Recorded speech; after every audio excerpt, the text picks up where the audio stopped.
उसका जी धक्क से होकर रह गया और अचानक उसने अपना हाथ पास के रखे हुए सूटकेस पर रख दिया। जरूर वह टेबल क्लॉथ वहीं पर रह गया है। उसने सहमी दृष्टि से बगल में बैठे रवि की ओर देखा। वह सिर झुकाए हुए जैसे कुछ सोच रहा था। बात उसके होठों तक आकर रह गई और वह मुंह घुमाकर बाहर की ओर देखने लगी। दूर तक फैले हुए कटे पेड़, खेत और कहीं कहीं पेड़। वह हर चीज़ के बारे में सोचने लगी। चलते समय उसने सारी चीज़ें सहेज कर रख ली थी। टेबल क्लॉथ समेटकर बराबर खुली रहने वाली अलमारी में रख तो दिया था, पर फिर उसे सूटकेस में रखा था या नहीं, यह उसे याद नहीं आ रहा था। उसने एक बार फिर सोचा कि वह रवि से टेबल क्लॉथ के बारे में बता दे। फिर उसने सोचा कि वह व्यर्थ ही बहुत अधिक चिंतित हो उठेगा और खींचकर बहुत सारे प्रश्न पूछने लगेगा। शादी के बाद पिछले 2 वर्ष में वह यह बात अच्छी तरह जान गई थी कि रवि अक्सर छोटी छोटी बातों को लेकर बहुत अधिक चिंतित हो उठता है और खींचकर कितने सारे प्रश्न पूछ बैठता है। पर वह उसकी खींच का कारण धीरे धीरे समझने लगी थी। वह समझने लगी थी कि रवि किसी चीज़ के खो जाने पर एक नए खर्च और एक अव्यवस्था की बात सोचकर ही खींच उठता है। इसलिए अब उसके प्रश्नों से उसे बहुत दुख नहीं होता था। थोड़ी देर बाद एक जगह बस रुकी तो रवि ने उसकी ओर देखा और पूछा, पानी पियोगी?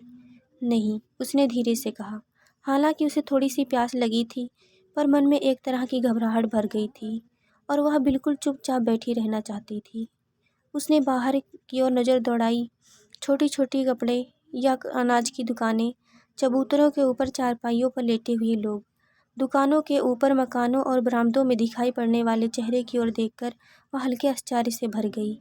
यहाँ दिन भर धूल सी उड़ा करती है, बसें और लारियाँ रुकती हैं और बहुत से लोग रात दिन यहीं रहते हैं। बगल से एक लारी निकली तो उसने मुंह भीतर की ओर कर लिया। टूथपेस्ट और ब्रश तक उसने रख लिया था। टेबल क्लॉथ शायद उसने रख ही लिया था। नहीं, वह वहीं पर छूट गया है। उस कमरे का पूरा दृश्य उसकी आंखों के सामने घूम गया। वह एक बार फिर टेबल क्लॉथ के बारे में सोचने का प्रयत्न करने लगी, पर वह कुछ सोच नहीं पा रही थी।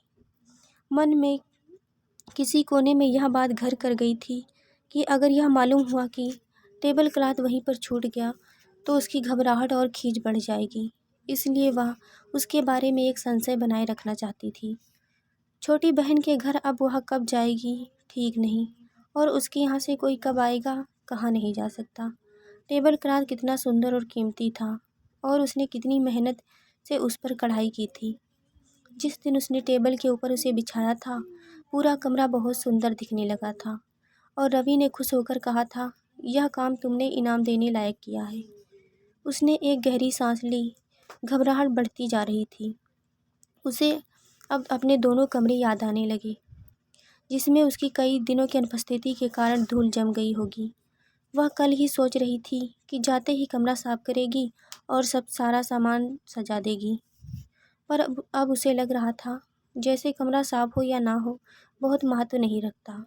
रवि अक्सर कहा करता है कि टेबल लैंप और नीला शेड टेबल क्लॉथ, ये दोनों ही चीज़ें उससे बहुत सारा काम करा लेती हैं। और उसने गौर किया था कि सचमुच वह टेबल क्लॉथ पर झुककर बहुत देर तक कुछ कापियाँ जांचा करता है और कभी लगातार कुछ लिखता रहता था। जाड़े के शामों को वह स्वयं कभी घर में अकेली होती, टेबल पर झुककर कोई पुस्तक पढ़ना या पलंग पर लेटकर कुछ सोचना उसे बहुत अच्छा लगता था। कभी कभी वह सलाइयाँ और ऊन लेकर बहुत देर तक कुछ बुनती रह जाती। सामान सहेज लो, रवि ने धीरे से कहा। उसकी इच्छा हुई कह दे कि सामान है ही क्या, पर उसने पैर के पास रखे हुए बैग और झोले को सामने की खाली सीट पर रख दिया और सैंडल पहनने लगी। उठो। सामान उतारकर रवि ने रिक्शा किया। धूप बहुत तेज थी और सड़कें सूनी थीं। जाते ही स्नान करूँगा, रवि ने धीरे से कहा। उसने कुछ नहीं कहा। वह अब भी टेबल क्लॉथ के बारे में सोच ही रही थी।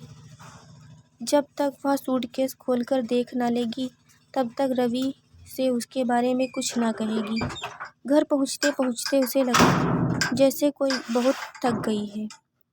रास्ते भर वह रिक्शे में चुपचाप बैठी रही थी और सोचती रहती कि वह घर पहुंचकर बिस्तर पर लेट जाएगी और थकान उतारने की चेष्टा करेगी।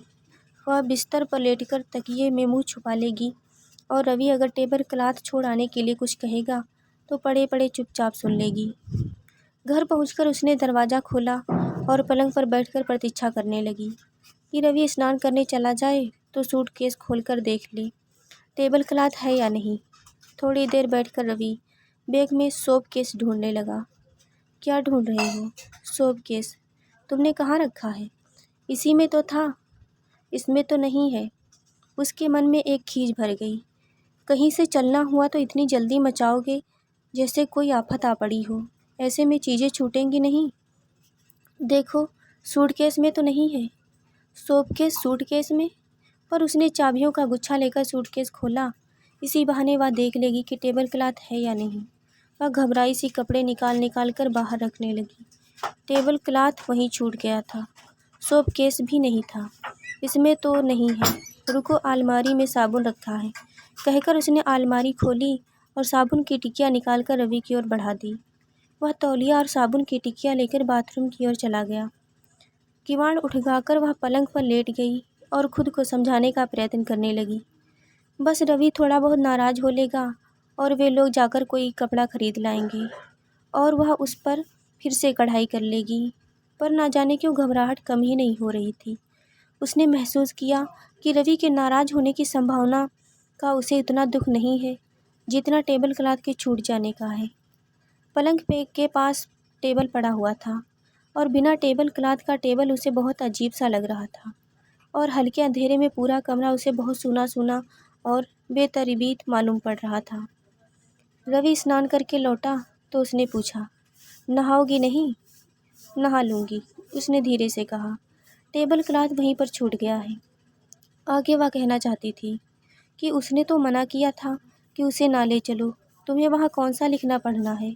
और फिर किसी के यहाँ इस तरह कोई चीज़ बिछाकर क्या वापस लौटाते समय उसे समेट कर लेना अच्छा लगता है? मुझे तो हर जगह पढ़ना लिखना रहता है, रवि ने कहा।